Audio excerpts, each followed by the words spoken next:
O vídeo já vai começar, mas antes, não se esqueça de se inscrever neste canal e ativar as nossas notificações.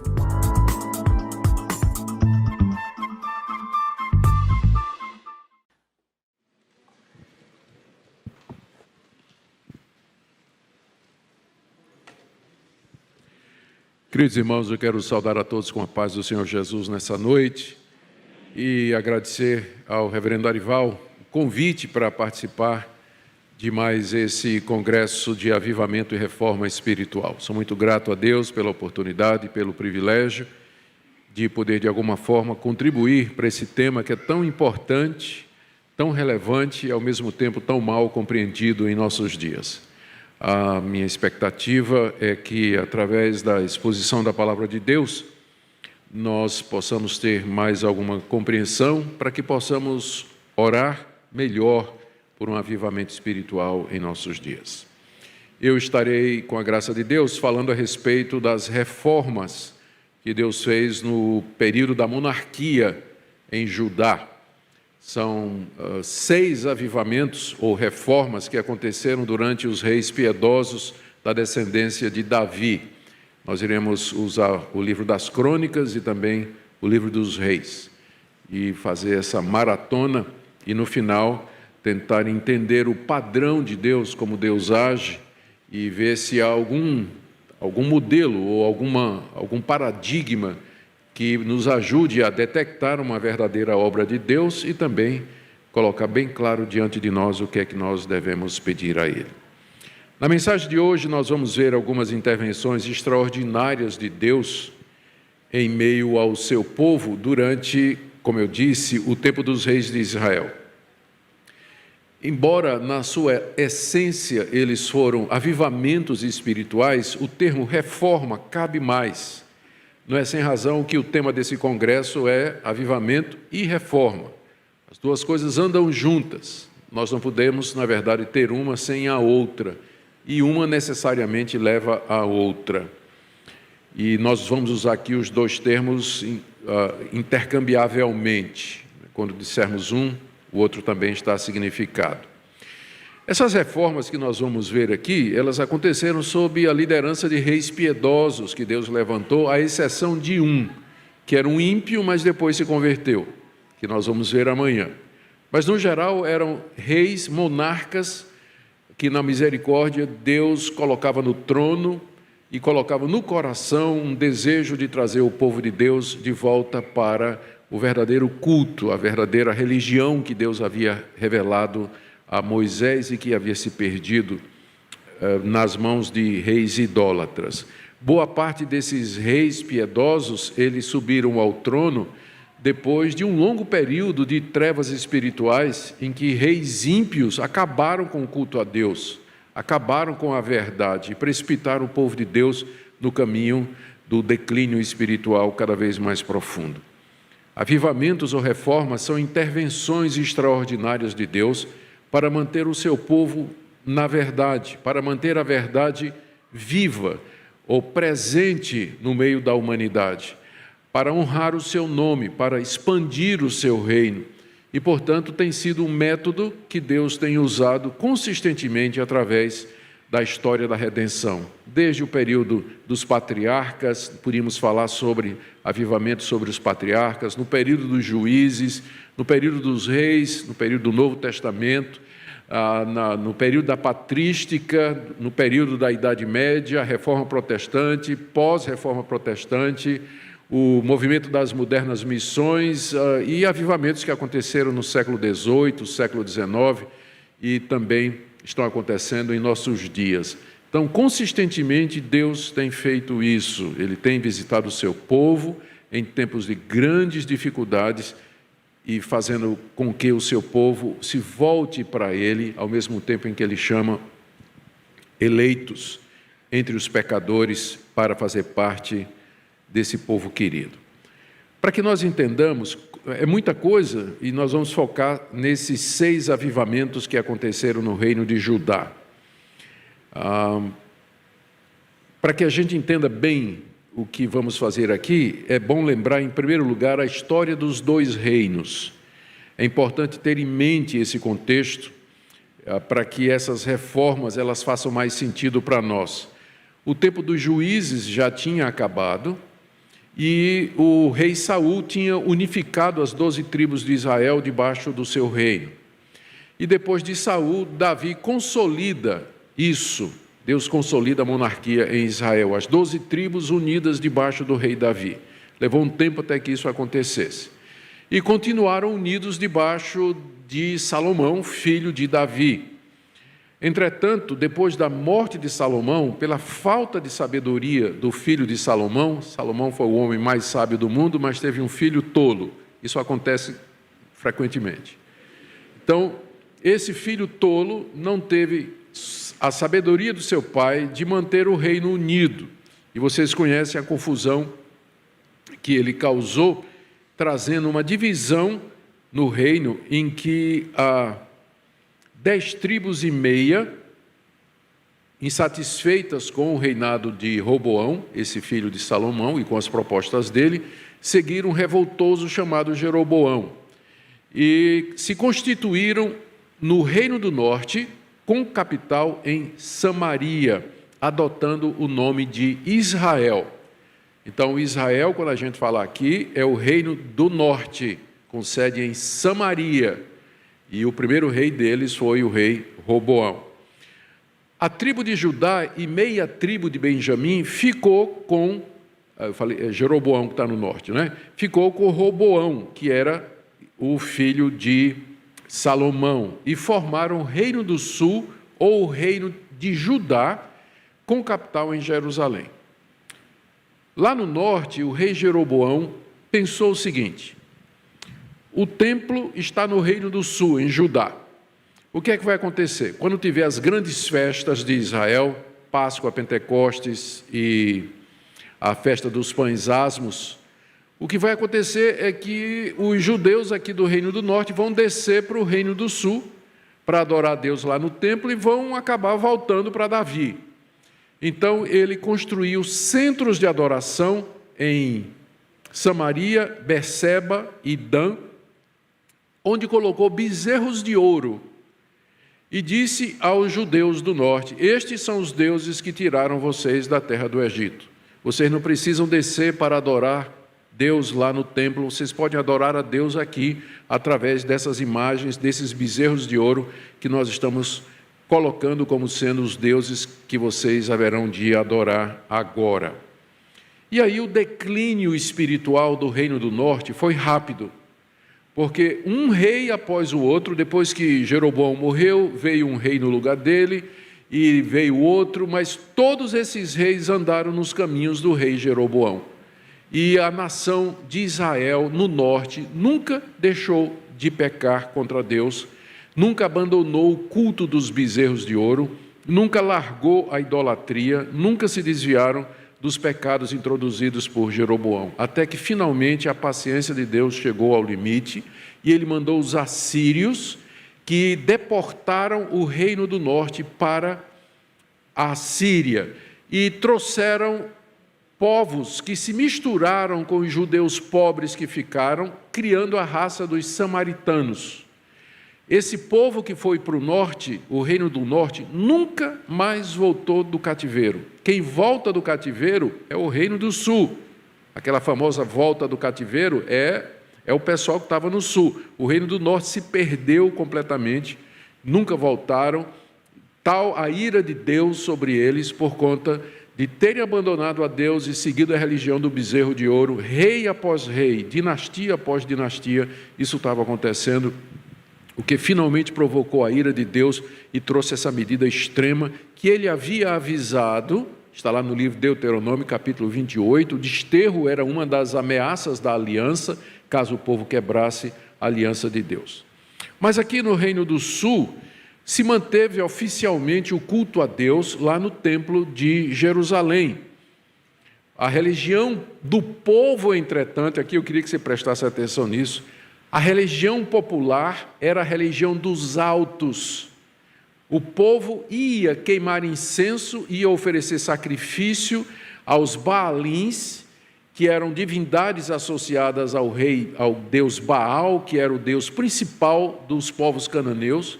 o povo de Judá, apesar de todas as 6 reformas que nós vamos ver aqui, eles nunca abandonaram, a não ser em uma delas, eles nunca abandonaram a religião dos altos. Era a religião popular, a religião do povo, era uma praga que tinha no meio do povo. É como hoje os católicos se queixam, que todo mundo se diz católico, mas vai fazer uma fezinha na bruxaria, no ocultismo, no baixo espiritismo e assim por diante, né? Então, esse substrato espírita no catolicismo, que nunca vai embora, é mais ou menos uma ilustração do que eu estou querendo dizer aqui, que o Reino do Sul, mesmo que oficialmente continuasse adorando a Deus, dependendo do rei, o povo continuava a ir queimar incenso e oferecer sacrifícios aos deuses estranhos no alto dos montes, coisa que Deus havia proibido. E para piorar, alguns reis da descendência de Davi, de vez em quando adotavam essas religiões também e destruíam completamente o verdadeiro culto a Deus dentro do Reino do Sul, o reino de Judá, que tinha permanecido fiel. Na sua misericórdia, Deus levantou vários reis piedosos, reis que temiam ao Senhor, que conheciam a verdade, que sentiam peso no coração por conta da idolatria do povo, da cegueira do povo, da desonra ao nome de Deus. E esses reis, usando a autoridade que eles tinham, começavam a fazer reformas espirituais profundas na nação, que nada mais eram do que avivamentos espirituais, intervenções de Deus, para que mantivesse o seu povo na verdade. Mas, afinal, apesar de todos esses avivamentos, nós vamos ver 6 deles, que na verdade são talvez 7 ou 8, mas 6 são os mais importantes.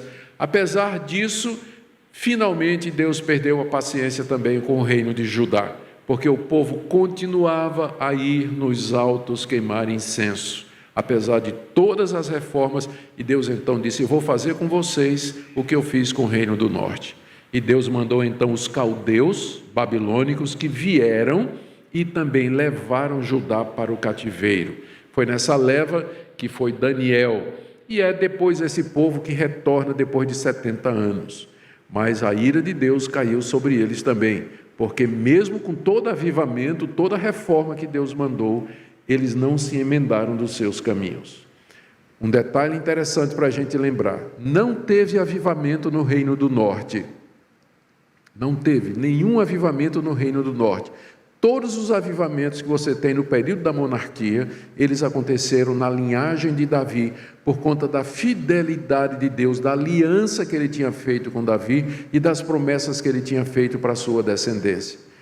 E faz parte da fidelidade de Deus manter o seu povo na fé. Por isso que os avivamentos foram com a descendência de Davi, com quem ele de fato tinha uma aliança.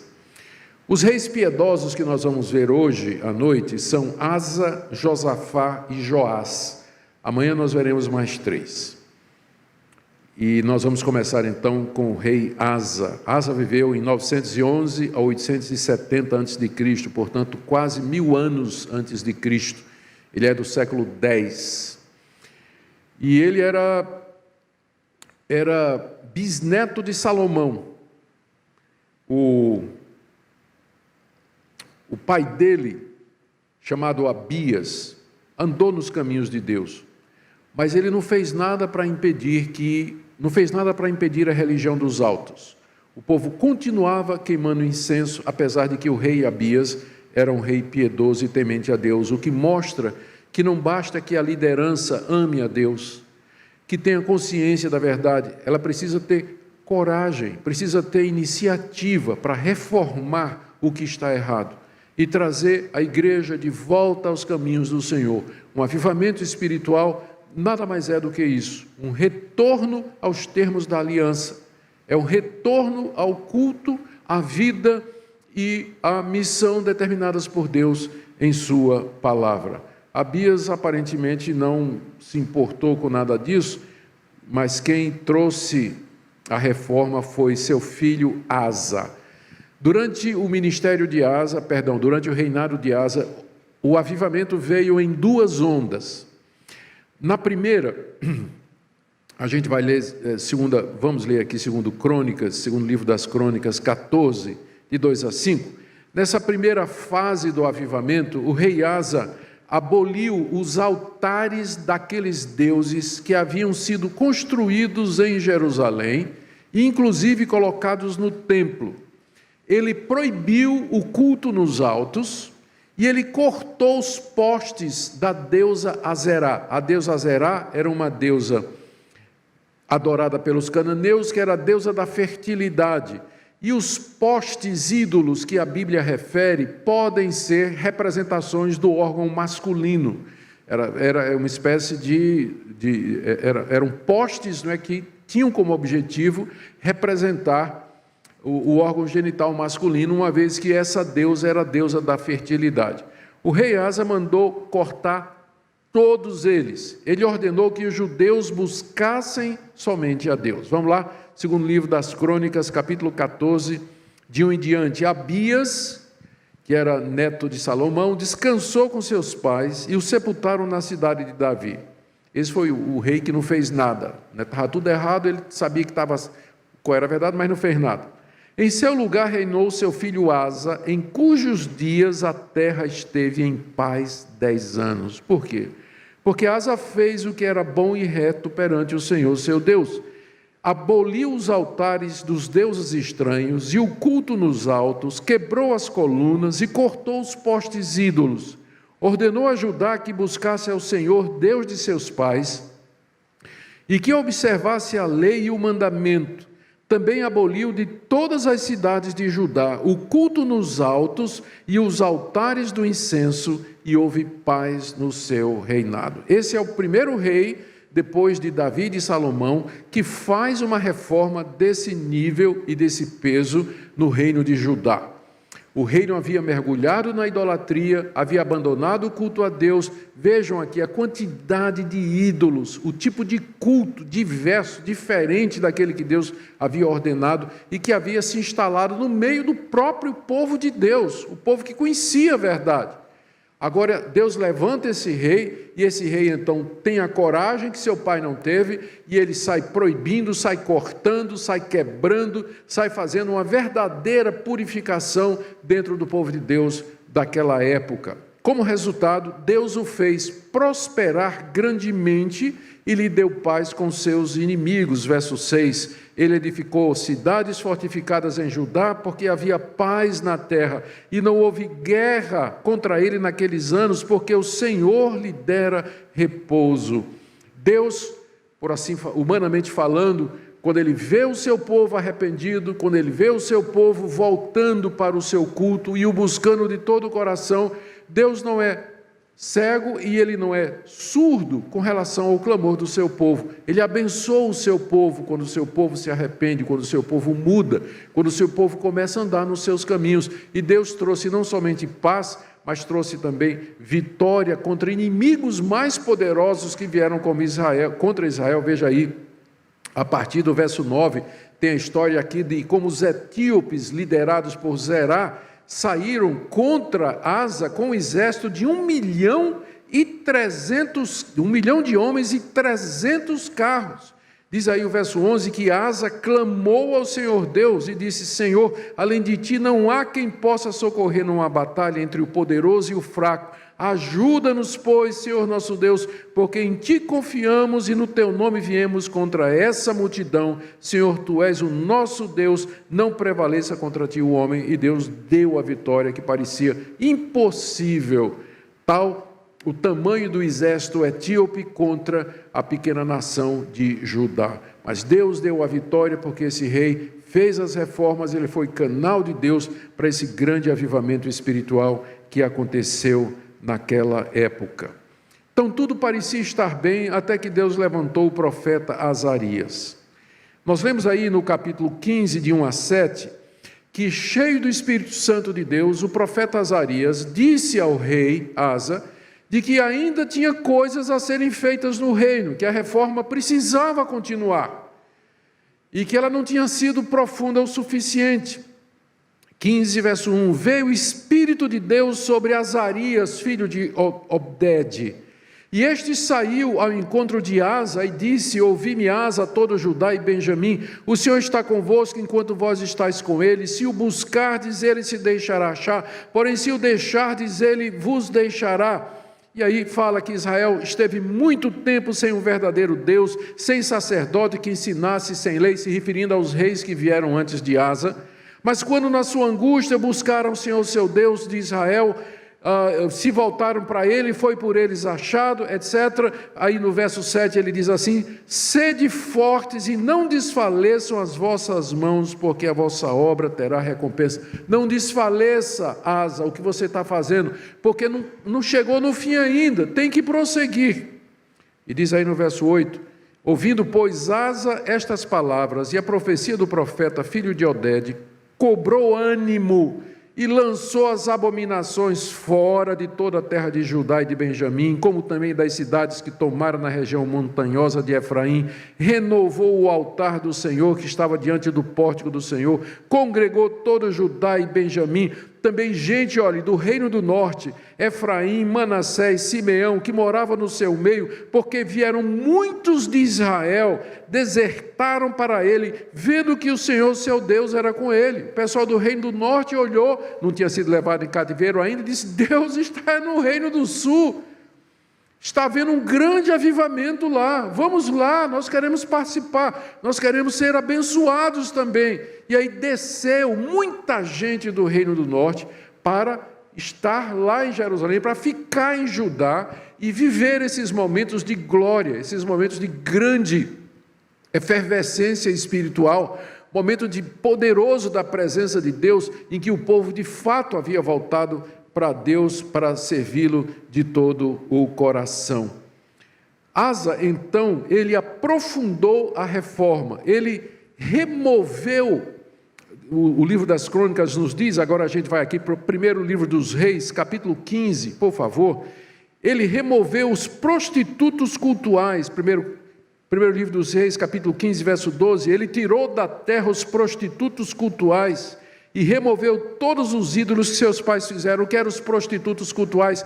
Nos cultos que se fazia a esses deuses estranhos, que eram deuses da fertilidade, como a deusa Azera ou Azerá, por exemplo, havia sacerdotisas que eram, na verdade, prostitutas, e havia sacerdotes que eram prostitutos e que se deitavam com os adoradores para encenar a fertilização da terra, mantinham relações sexuais, era chamada prostituição cultual ou a prostituição religiosa. Então isso havia no meio do povo de Deus, misturando religião com prostituição. E tinha os prostitutos cultuais, que eram homossexuais, que atuavam como sacerdotes nos templos e que tinham relações homoafetivas com os homens, como parte do culto da deusa Azerá. Isso aqui o rei Asa removeu completamente. Removeu, era alguma coisa que não era aceitável em Israel. Deus, ele diz aqui ainda, primeiro livro dos Reis, no capítulo 15, que ele depois até a sua mãe, já pensou? Pensa num cabra corajoso, verso 13, e até a Maaca, sua mãe, depois da dignidade de rainha mãe, porque ela tinha feito um poste ídolo, uma abominável imagem, pois Asa destruiu essa imagem e a queimou no vale de Cedron. Veja, é isso que nós queremos dizer quando nós falamos num avivamento espiritual. É a quebra dos ídolos, é o abandono do erro, é abandono das práticas supersticiosas, de tudo aquilo que na igreja que está contra a palavra de Deus, e um retorno ao verdadeiro culto, a verdadeira religião que Deus nos deu, a começar do Antigo Testamento e planificada no Novo Testamento. É isso que é avivamento, e não pode haver avivamento sem reforma. Isso aqui é uma reforma espiritual que foi levada à frente pelo rei Asa. E Deus o abençoou. Já vimos que essa grande multidão veio prestar culto a Deus em Jerusalém. E aqui, voltando para o segundo livro das Crônicas, tem um detalhe aqui que eu queria falar ainda. Segundo livro das Crônicas, capítulo 15, a partir do verso 11 Aqui o cronista está se referindo àquela multidão que veio do Reino do Norte para, junto com Asa e os moradores do Reino do Sul, celebrar o Senhor. Naquele dia, oferecerem sacrifícios ao Senhor, do despojo que trouxeram, 700 bois e 7.000 ovelhas. Entraram em aliança de buscar o Senhor, Deus de seus pais, de todo o coração e de toda a alma. É isso que acontece numa reforma e num avivamento. O coração do povo se apega a Deus. E o povo faz uma aliança com Deus, na verdade, renova a aliança com Deus, de que vai buscar a Deus e a Deus somente, de todo o coração e de toda a alma. Toda idolatria é jogada fora, é lembrado o mandamento: não terás outros deuses diante de mim, não terás outros deuses diante de mim. É claro que nos dias de hoje, nós temos outros deuses além de Azera, né? Nós não servimos mais a Deus Azera, Moloque, Milcom, Renfã, Nebo, que são apenas alguns dos nomes dos reis que são mencionados no Antigo Testamento, mas nós temos outros ídolos, nós temos outras coisas que tomam o lugar de Deus, nós temos outros amores que não o Senhor Jesus Cristo. O princípio é o mesmo. Um avivamento hoje, ele seguiria exatamente o mesmo padrão: quebra do poder do pecado, remoção da idolatria, correção de tudo aquilo que é contra a palavra de Deus, e um culto onde Deus é o centro e que é oferecido de acordo com sua vontade. E como resultado, multidão alegre, povo feliz, igreja crescendo, pessoas sendo alcançadas. É esse padrão que a gente vê aqui nesse avivamento tremendo que aconteceu através de Asa. Sem dúvida, esses dois avivamentos aqui, que foram duas ondas, né, no reinado de Asa, eles estão entre os mais intensos no período dos reis. Contudo, e aqui a gente tem que dizer isso aqui, no verso 17 do capítulo 15, do segundo livro das Crônicas: os altos, porém, não foram tirados de Israel. Você pode acreditar nisso? Apesar de toda essa atividade espiritual, o povo ainda, né, terminava o culto lá no templo, adorando a Deus, né? Aí o pessoal disse: eu vou para casa, mas antes vou dar uma passadinha aqui no alto, vou fazer uma fezinha aqui para o Deus tal, para o Deus tal, para o Deus tal. O que mostra que avivamentos espirituais, conquanto necessários, importantes, mas eles são imperfeitos, eles são incompletos. Boa parte das massas que estão envolvidas nesses movimentos, que são chamados de avivamento, eles não mudaram o coração, continuam ainda com a religião dos altos. A coisa tem que ser muito profunda, a fonte do pecado tem que ser quebrada, tem que ir lá no íntimo do coração. Você vê que, apesar de tudo isso, o texto diz: mas a religião dos altos continuava. O povo ainda continuava servindo a Deus. E no fim da sua vida, e a gente diz isso com muita tristeza, esse grande rei vacilou na sua fé diante de Deus. Segundo livro das Crônicas, capítulo 16, no verso 12, no 39º ano do seu reinado, caiu Asa doente dos pés, a sua doença era em extremo grave.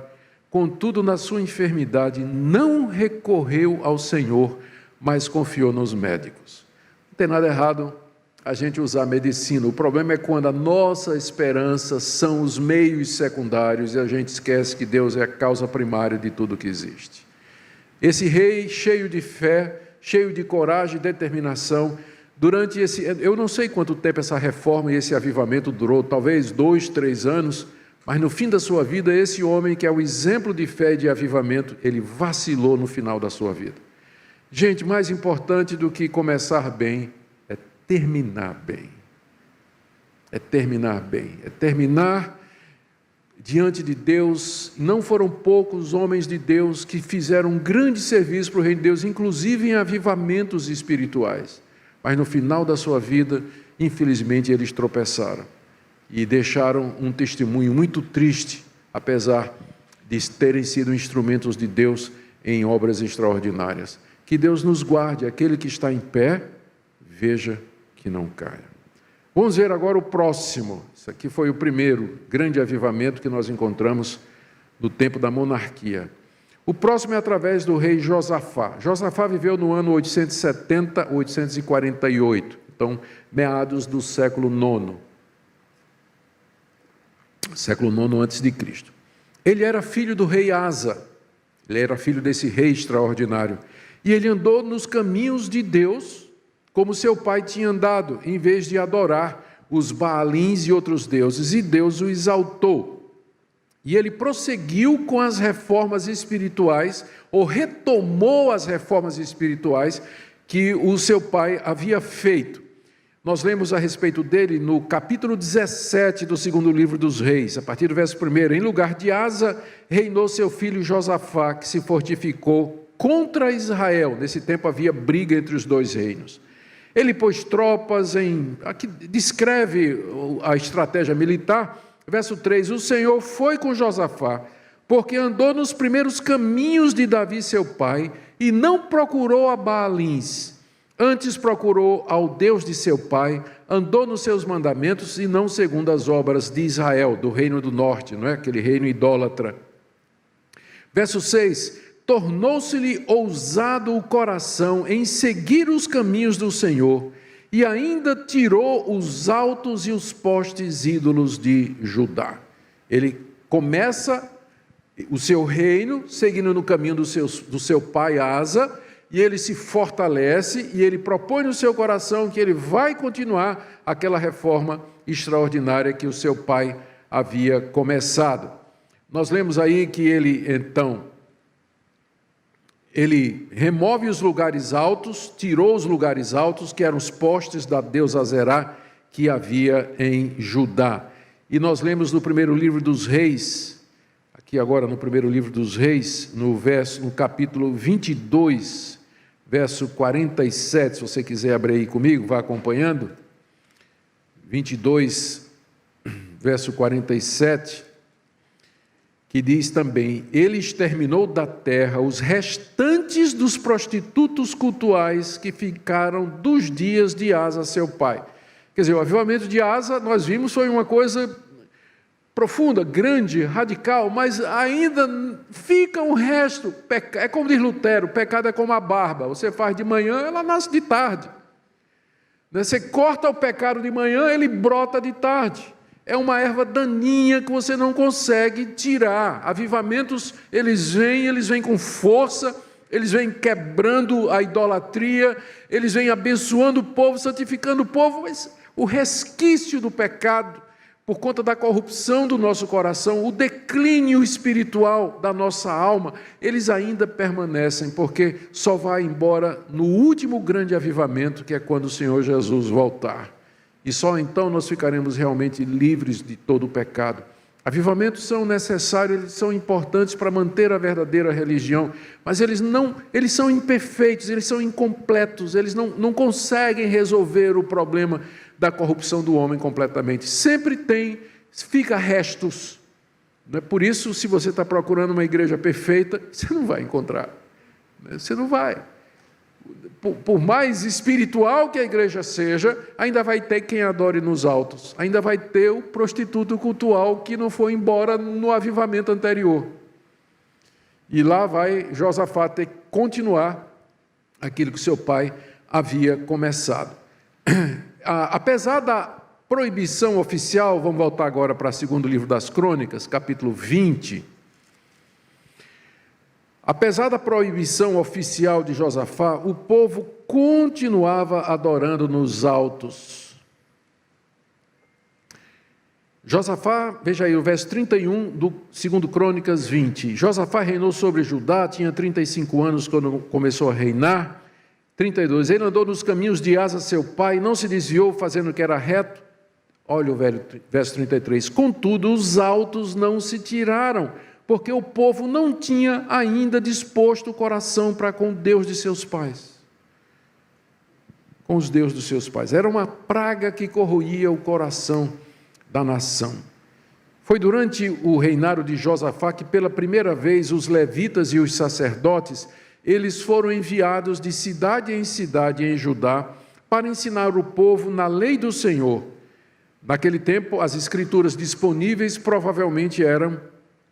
alguns salmos, talvez os provérbios e o Pentateuco escrito por Moisés. Lemos aqui no segundo livro das Crônicas, capítulo 17, por favor, veja aí comigo, a partir do verso 7.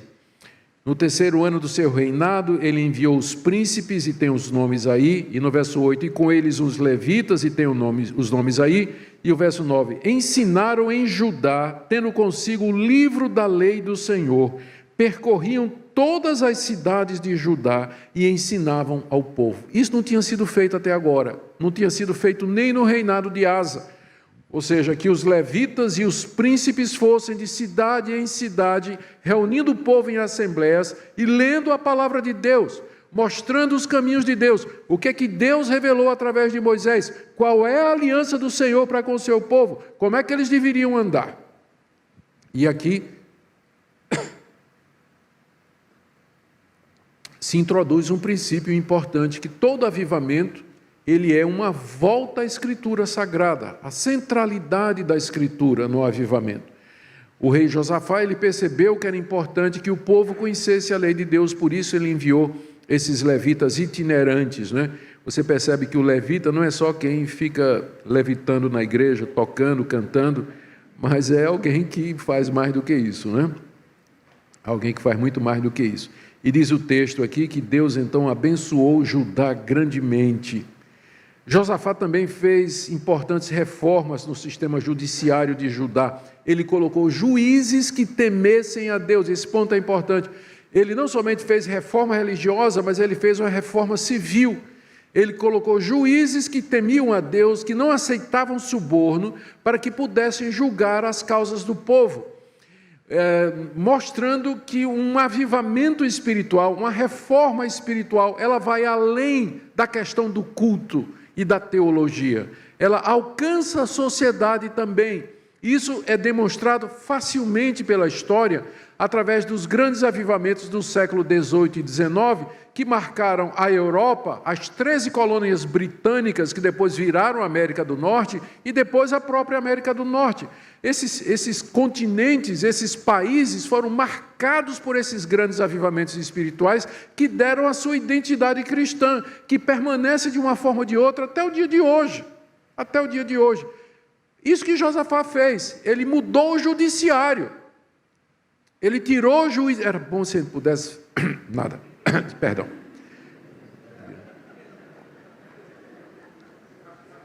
Eu tinha dito a mim mesmo que quando chegasse nessa parte eu não ia fazer nenhuma explicação, nenhuma aplicação para o presente.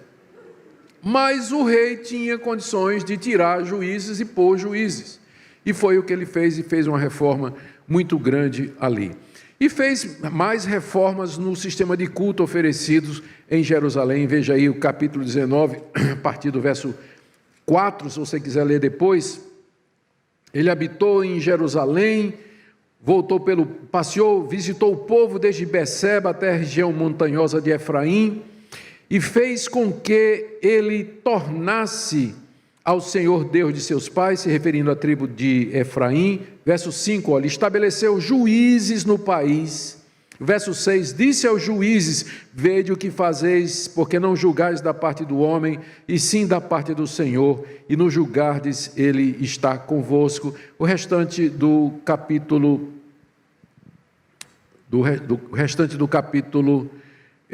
19 fala a respeito de como Deus abençoou o povo com as reformas que foram feitas. Porém, como seus antecessores, infelizmente, no final da vida, Josafá desagradou a Deus por causa de uma aliança que ele fez com os reis perversos de Israel. Está aí no capítulo 20, a partir do verso 35, ele acabou se aliando com Acasias. Depois disso, Josafá, rei de Judá, se aliou com Acasias, rei de Israel, que procedeu iniquamente. Aliou-se com ele para fazer navios. E Deus, então, muito se irou contra o rei Josafá, porque ele tinha feito essa aliança com os reis maus de Israel. Mais uma vez, um homem de Deus, o rei Josafá, que foi usado para um grande avivamento espiritual, que continuou a obra do seu pai, que fez uma reforma no judiciário, que introduziu o sistema de itinerância, levitas itinerantes que ensinassem a lei de Deus a todo o povo, para que o avivamento tivesse uma base escriturística. No final da sua vida, esse homem vacilou. E ele se aliou com os inimigos de Deus, fez aliança com o reino do norte, com aquela dinastia idólatra e perversa do rei Jeroboão. Isso desagradou profundamente a Deus. Vamos para o terceiro avivamento que nós encontramos no início do período da monarquia. Dessa feita é no tempo do rei Joás. Eu sei que o nosso pastor Arival já falou sobre o rei Joás, não é isso, Arival? Você falou domingo, não é isso? Foi Josias? Então vou deixar Josias para amanhã. Hoje eu estou tranquilo aqui, pregando sobre Joás. Joás viveu de 835 a 796, século VIII. Depois que o rei Josafá morreu, esse que nós vimos agora, não é? Depois que ele morreu, o reino do sul, o reino de Judá, viveu um período de grandes trevas espirituais, com a ascensão de um filho de Josafá chamado Jeorão. Aqui a gente vai ver isso acontecendo com frequência. Um rei piedoso que tem um filho ímpio, que desfaz toda a reforma que o pai tinha feito. E vamos ver o contrário também. Reis ímpios que tiveram filhos piedosos e tementes a Deus. Isso não quer dizer que a educação dos nossos filhos tanto faz. Quer dizer que você pode criar os seus filhos, deve criar os seus filhos no caminho do Senhor, mas que vai chegar um momento em que ele vai dizer diante de Deus se ele quer seguir naquilo que ele aprendeu ou não. Você pode ensinar tudo ao seu filho, mas o seu ensinamento só chega até aqui. Aqui quem alcança é só o Espírito Santo. Então você ensina seu filho e ora por ele, mas você sabe que só Deus pode converter o coração dele. É o caso aqui do rei Josafá, esse homem piedoso que teve um filho que se sentou no trono no lugar dele, que era extremamente ímpio. Extremamente ímpio. E ele não foi o pior, porque depois de Jeorão, veio um neto de Josafá, chamado Acasias, que é conhecido como um dos reis mais ímpios do Antigo Testamento.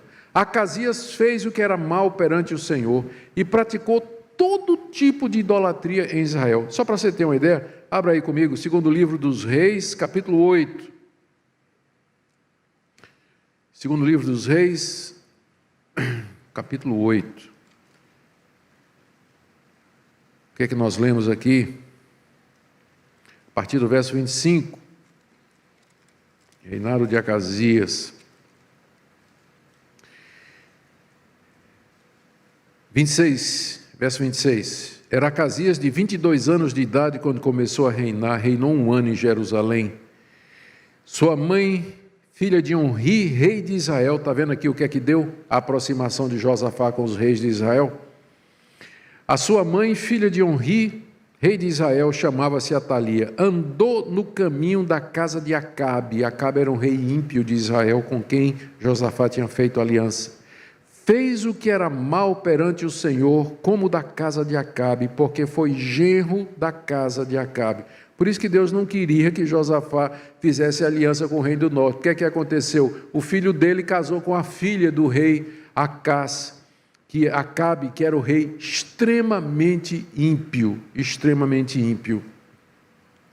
Esse rei desfez tudo o que o seu pai tinha feito. Aí o que é que aconteceu? Ele era tão ruim que ele foi assassinado pelos próprios súditos. E a mãe dele, Atalia, que era filha de Acabe, que era do reino do norte, usurpou o trono porque ela não era da linhagem de Davi. Ela usurpou o trono e assumiu o trono. E quando ela assumiu o trono, ela matou toda a descendência real. Saiu matando todos os descendentes de Davi, porque ela queria assumir o trono. Ela não podia, porque ela não era de Davi. Escapou um menino chamado Joás, que era bisneto de Josafá. A história está aí. Segundo Reis, capítulo 11, de 1 a 3.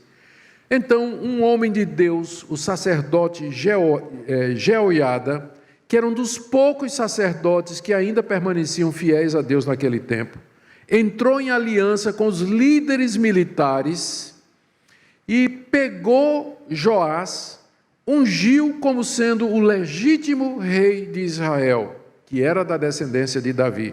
Você encontra a história no segundo livro dos Reis, 11, de 4 a 12. Mataram a usurpadora Atalia e Joás, com 7 anos de idade, assume o trono de Davi. Ele se senta no trono de Davi.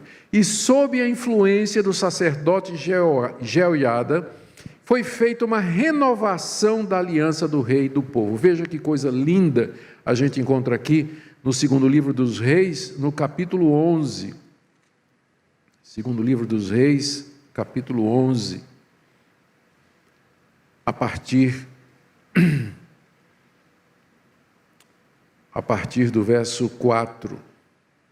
No 7º ano, mandou Joiada chamar os capitães dos cários, dos guardas, fez entrar à presença da casa do Senhor, fez com eles aliança, juramentou-os na casa do Senhor, lhe mostrou o filho do rei, que era Joás, e deu ordem dizendo: essa é a obra que haveis de fazer, etc, etc, planejando aqui a morte da Atalia. E então, verso 12, Joiada fez sair o filho do rei, pôs-lhe a coroa, lhe deu o livro do testemunho, que era o livro da lei de Moisés, e o constituíram rei. Verso 17, Joiada fez aliança entre o Senhor e o rei e o povo, para serem eles o povo do Senhor, como também entre o rei e o povo. Aí veja o que aconteceu. Esse foi o começo do grande avivamento debaixo de Joás.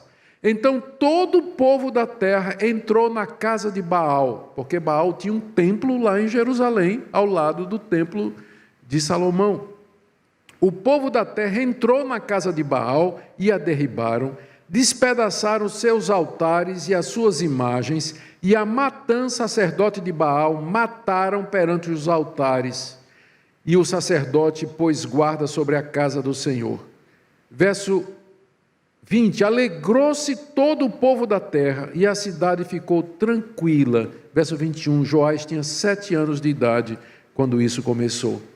Você vê que aqui é um sacerdote debaixo da influência da palavra de Deus, um homem de Deus, temente a Deus, que aconselha o rei e leva o rei, já bem cedo, a andar nos caminhos de Deus, mostrando a importância e a necessidade da geração temente a Deus, ensinar a nova geração, preparar a nova geração para andar nos caminhos de Deus. Foi sob a influência de Jeoiada que aconteceu esse grande avivamento espiritual. O próprio povo destruiu as imagens e nós vimos isso, veio grande alegria e paz sobre o povo, e Joás realizou uma série de reformas na casa do Senhor para o melhor serviço de Deus. Saiu reconstruindo, saiu refazendo, reformando, porque todo rei ímpio que assumia o trono de Davi, ele depredava o templo, tirava o ouro, cortava as partes de bronze para usar para o seu próprio benefício, colocava imagem de Baal lá dentro. Então, toda vez que um rei piedoso assumia, ele tinha que fazer uma reforma no templo, para voltar às dimensões originais que Moisés havia determinado e todo o esplendor que Deus havia requerido também. Agora, apesar das reformas de Joás, veja aí, segundo o livro dos Reis, capítulo 12, verso 3, diz assim: tão somente os altos não se tiravam, e o povo ainda sacrificava e queimava incenso nos altos. Você pode entender porque é que Deus perdeu a paciência com os judeus, né? Porque levantava um rei, um sacerdote, tementes a Deus, fazia uma reforma espiritual, litúrgica, social, civil, mas o povo teimava na idolatria. Mostrando aqueles pontos que eu quis dizer até agora. Depois que o sacerdote Jeoiada morreu, que ele era o grande líder espiritual na época, aconteceu uma coisa espantosa, que nós vamos ler aqui. Vá, por favor, para o segundo livro das Crônicas, capítulo 24, que aqui nós vamos tirar uma lição muito importante também para nós. Segundo livro das Crônicas, capítulo 24, do verso 17 ao verso 18. Depois da morte de Joiada, vieram os príncipes de Judá e se prostraram perante o rei, e o rei os ouviu. Aqui era Joás, e ele já tinha idade, não é? Deixaram a casa do Senhor, Deus de seus pais, e serviram aos postes ídolos e aos ídolos, e por essa culpa veio grande ira sobre Judá e Jerusalém. O que aconteceu? Quando o sacerdote Joiada morreu, que era o líder espiritual, os príncipes de Judá pediram uma audiência com o rei Joás e disseram: Joás, nós queremos voltar ao culto aos ídolos, nós queremos voltar à adoração a Baal, a Azerá, a Astarote, a Moloque, porque nós achamos que essa é a religião que o povo quer. O povo continua adorando nos altos, apesar de todas as reformas que você fez. E então, por que não adotar tudo isso? Por que não voltar a isso? E qual foi o resultado? Diz aqui que o rei os ouviu. O rei deu ouvidos. E verso 17 e 18, que eu acabei de ler, não é? Deixaram a casa do Senhor, Deus de seus pais, e serviram aos postes ídolos e aos ídolos. Meus irmãos, isso aqui é aterrador. Ele aqui está seguindo o caminho de Salomão, né?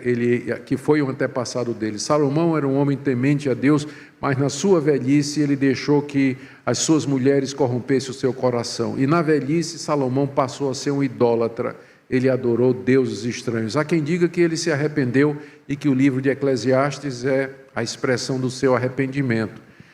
Mas não deixa de ser um padrão preocupante, que esses homens aqui, que Deus levantou e usou como instrumento para um grande avivamento espiritual, no final da vida, eles não terminaram bem. Até agora, nenhum deles terminou bem.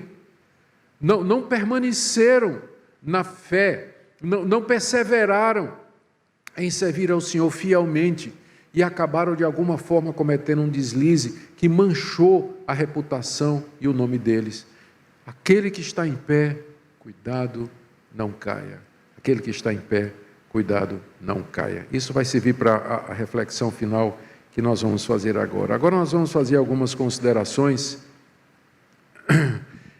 Sim, teve alguma coisa aqui que também aconteceu, que eu não posso deixar de mencionar. Segundo o livro das Crônicas, capítulo 24, de 20 a 22, o Espírito de Deus se apoderou de Zacarias, filho do sacerdote Joiada, que já tinha morrido, e se pôs em pé diante do povo e disse: assim diz o Senhor, porque vocês estão transgredindo o mandamento do Senhor, de modo que não prosperais, porque deixastes o Senhor, também Ele vos deixará. Deus mandou profeta, que advertiu o rei Joás, para dizer: Joás, não está certo isso, você voltar à idolatria antiga, depois do avivamento, depois da reforma, voltar ao que era antes. E o que é que Joás fez? Diz aí, verso 21, conspiraram contra ele e o apedrejaram por mandado do rei no pátio da casa do Senhor. Assim o rei Joás não se lembrou da beneficência que Joiada, pai de Zacarias, lhe fizera, porém matou-lhe o filho. Esse, ao expirar, disse: o Senhor o verá e retribuirá. E foi mais uma das razões pelas quais o povo foi para o cativeiro. Gente, eu quero terminar aqui trazendo algumas características das reformas que aconteceram nesse período, para a gente fazer um apanhado, e amanhã a gente completa com mais algumas características. Na próxima mensagem, nós vamos ver mais 3 avivamentos acontecidos durante o reinado de outros 3 reis de Judá, levantados por Deus para trazer o povo do caminho de volta da verdade. Mas nós já temos aqui informações suficientes para a gente delinear algumas características dessas reformas que aconteceram durante a monarquia e verificar que tem um método, tem um padrão, tem um paradigma na ação misericordiosa de Deus em renovar o seu povo. Eu quero apontar 3 características aqui. A primeira é que esses avivamentos, eles aconteceram em período de densas trevas espirituais. Quando o povo de Deus havia deixado de buscar ao Senhor, estavam buscando os deuses estranhos, adorando os Baalins, Azerá, Moloque e outros deuses, no alto dos montes, coisa que Deus havia proibido. Nessa época, o culto a Deus lá no templo de Jerusalém era abandonado. Os sacerdotes da tribo de Levi se corrompiam e iam servir aos deuses estranhos também. Introduziram imagens dentro do próprio templo de Deus e adoravam essas imagens ali. Deus, na sua misericórdia, suportou o declínio espiritual do seu povo. Esse conceito do declínio é importante. O declínio é a tendência do nosso coração de esfriar, é a tendência normal do nosso coração. Se você não fizer nada, seu coração vai entrar em declínio. A tendência dele é declinar, se afastar de Deus, é apostatar, é se esquecer de Deus, é se endurecer. Essa é a tendência do seu coração. Se você deixar seu coração em paz, sua consciência em paz, é isso que vai acontecer, é para baixo. A tendência não é para cima, a tendência é para baixo.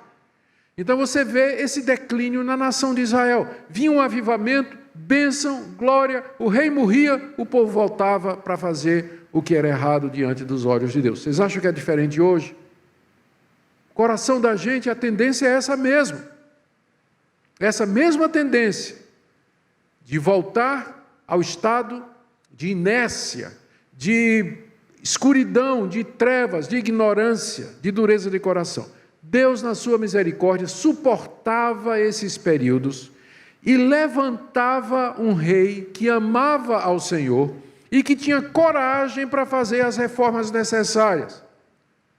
E a gente vê que, como eu disse no início, esse é o mesmo padrão observável na história da igreja.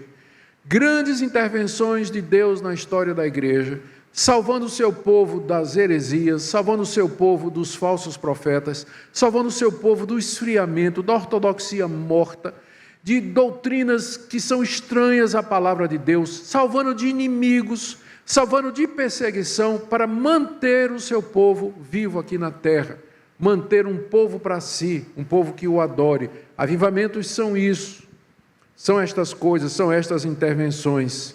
Isso nos ensina, então, que nós devemos buscar a Deus, se nós estamos vivendo em trevas, se nós estamos vivendo um período de declínio espiritual, um período de grandes erros teológicos. Todas essas histórias nos ensinam que o caminho é clamar a Deus e dizer: ó Deus, como o Senhor fez no passado, como o Senhor agiu no passado, age nos nossos dias. Porque é o mesmo povo, a igreja é o Israel espiritual. Nós somos a sequência da nação de Israel. Os que creem são filhos de Abraão. Somos filhos de Abraão. Então é o mesmo Deus, é a mesma aliança ratificada no sangue de Cristo Jesus. E portanto são as mesmas promessas. Se nós podemos pedir a Deus exatamente a mesma coisa, que Ele nos visite, que Ele nos reforme, que Ele nos avive e nos liberte de todas estas coisas e do poder do declínio espiritual. Segunda coisa que é importante aqui, o padrão que a gente percebe, o primeiro é esse, que esses avivamentos ocorrem em período de trevas espirituais, e que é a maneira de Deus reavivar o seu povo, e que, portanto, a gente deve clamar por um avivamento. Segunda coisa que a gente aprende é que no centro dessas reformas acontecidas estava o arrependimento, o abandono da idolatria, a destruição de ídolos e dos seus altares e um retorno ao verdadeiro culto a Deus. Avivamento que não faz isso, que não arrebenta pecado, que não rompe a força do pecado sobre nós, que não traz mudança de vida, que não traz transformação na igreja, nos crentes individuais, com impacto na sociedade, não pode ser chamado de avivamento. É um movimento, é uma euforia que as pessoas têm durante um tempo, mas é um entusiasmo que é fogo de palha, porque não produz nenhuma mudança substantiva, nenhuma mudança de fato efetiva, que possa ser mensurada e que a gente possa dizer, de fato, os efeitos desse avivamento podem ser verificados, eles podem ser vistos, como o grande avivamento que aconteceu na Coreia, no início do século passado, que começou com uma reunião de oração de 1.500 homens em Pyongyang, na Igreja Presbiteriana Central, oraram durante uma semana. Na última noite, o líder da igreja coreana se levanta, faz uma confissão de pecados, de uma dívida que ele tinha, um dinheiro que ele devia, e aí começa um quebra-quebra, um chora-chora, gente fazendo fila. A reunião começou às 7 da noite, foi às 2 da manhã, gente confessando o pecado, confessando, mudando de vida, e a gente pergunta, mas aquilo foi um emocionalismo? Não foi, porque pouco tempo depois os japoneses invadiram a Coreia, e os cristãos foram perseguidos, e eles permaneceram. A prova de que a conversão daquele pessoal foi verdadeira foi que a igreja coreana permaneceu debaixo da invasão japonesa. Eles não foram embora, eles não desistiram, porque os japoneses queriam que eles abandonassem a fé no cristianismo, mas eles não fizeram isso, a vida deles mudou.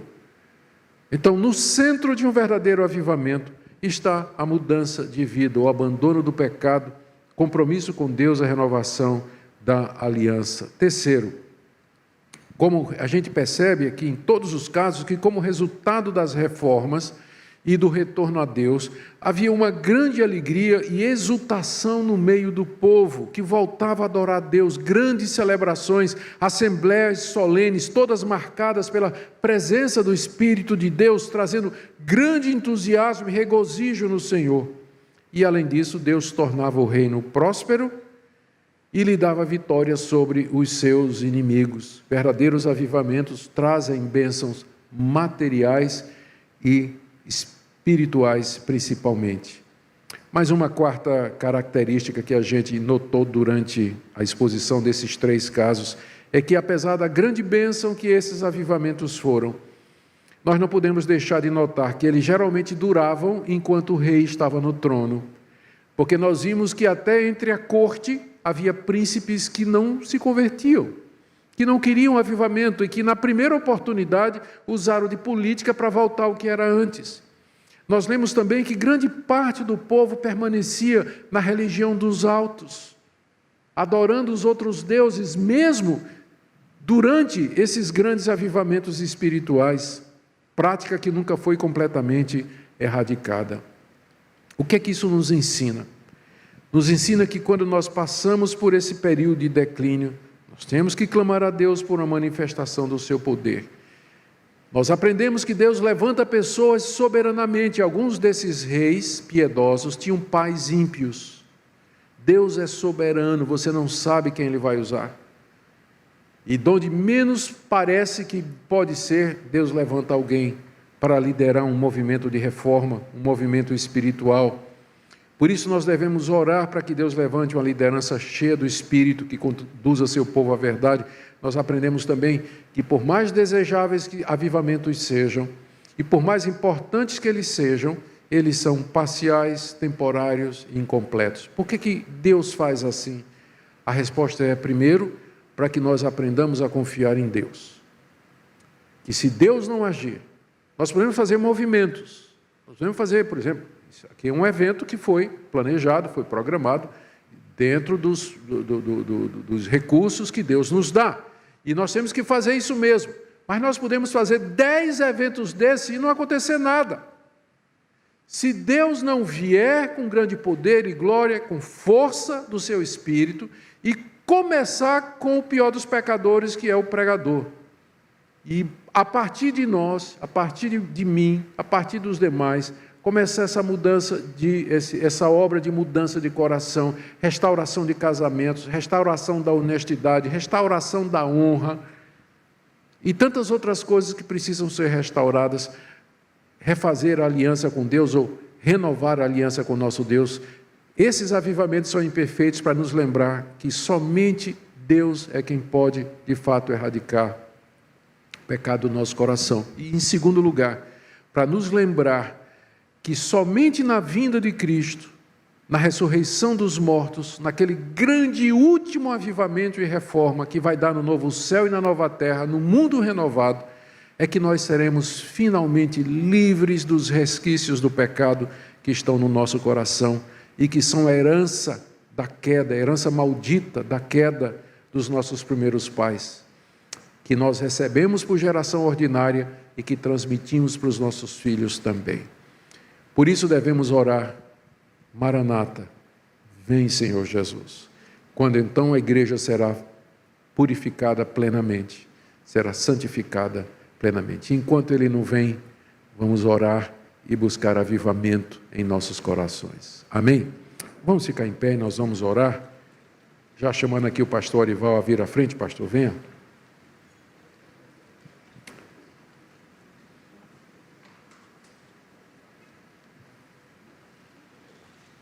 Eu queria que enquanto nós orássemos, você perguntasse se existe alguma coisa parecida com a religião dos altos na sua vida.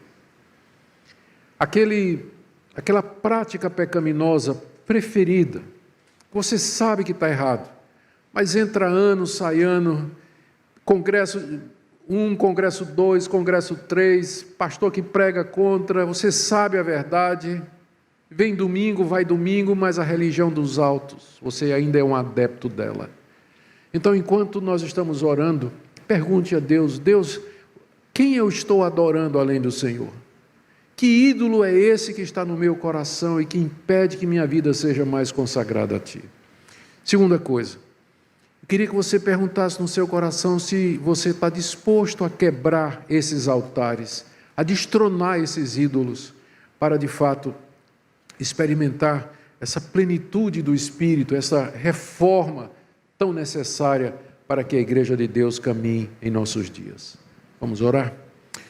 Pai querido, obrigado pela Tua palavra que nos encoraja, porque Tu és o mesmo Deus, nos encoraja a Te buscar por reforma, por mudança, nas igrejas, na igreja evangélica brasileira, tão marcada pelo erro, pelas práticas estranhas, pelo misticismo, ó Deus, também pelas brigas e disputas teológicas. Nós queremos pedir, ó Deus, um verdadeiro avivamento que una os nossos corações na verdade e que liberte o Teu povo das amarras do pecado, do erro e da idolatria. Nós oramos em particular por aqueles que nos ouvem nessa noite, ó Deus, torna a Tua palavra eficaz em cada coração, renovando, quebrantando, trazendo consciência de pecado, convicção de pecado, disposição para abandonar a religião dos altos.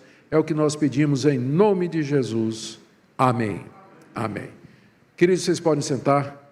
Meu pastor, a palavra é sua.